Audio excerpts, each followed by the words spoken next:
Hi guys! May simpleng bouquet na naman tayong i-arrange. Kumuha lang ako ng 5 baby rose at 20 pieces na rose.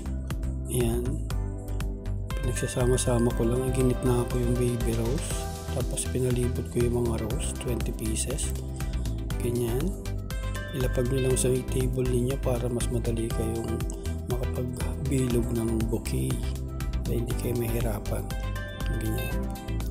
Isa-isa nyo salansan. Ayan. Lagay lang ng lagay hanggang matapos. Hanggang bumilog siya. Check nyo rin kung bilog na siya. Ayan, lagi yung titignan. Ayan. Ayan, i-arrange nyo rin. Ayan, natapos na tayong ibilog. Ayan, titape nyo rin po siya after nyo i-arrange. Then, i-ready na natin yung gift wrap. Ayan, nakapag-ready na ako ng black wrap. Ganyan. Pinulit ko naman siya ng parang siyang pa-triangle. Ganyan. Kinrush ko yung gift wrap niya na pa-triangle para patulis ang design ng bouquet na ginawa ko. Para iba naman. Kasi masyadong malaki yung bouquet. Ito ang bagay na design sa pag-gift wrap niya.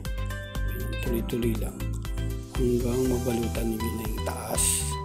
Then after natin mabalutan yung taas, i-cover din natin yung middle.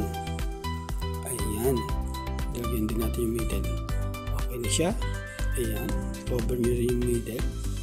Bawat pagko-cover nyo, lagi yung iti-tape para hindi ma-deform yung hinahawakan yung gift wrap. Na-cover na natin yung middle, then i-cover na natin yung stem. Ayan. Ayan. Kumuha rin ako ng gift wrap. Kinover ko na. Ganyan.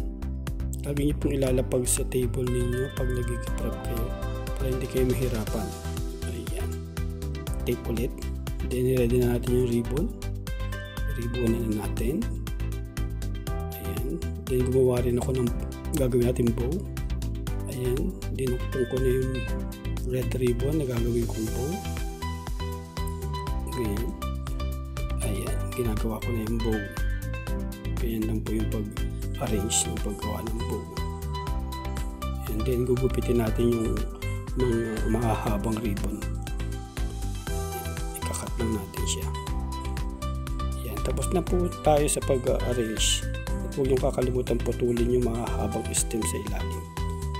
Maraming salamat po sa mga tumatapos ng video ko. God bless po sa inyong lahat. Thank you.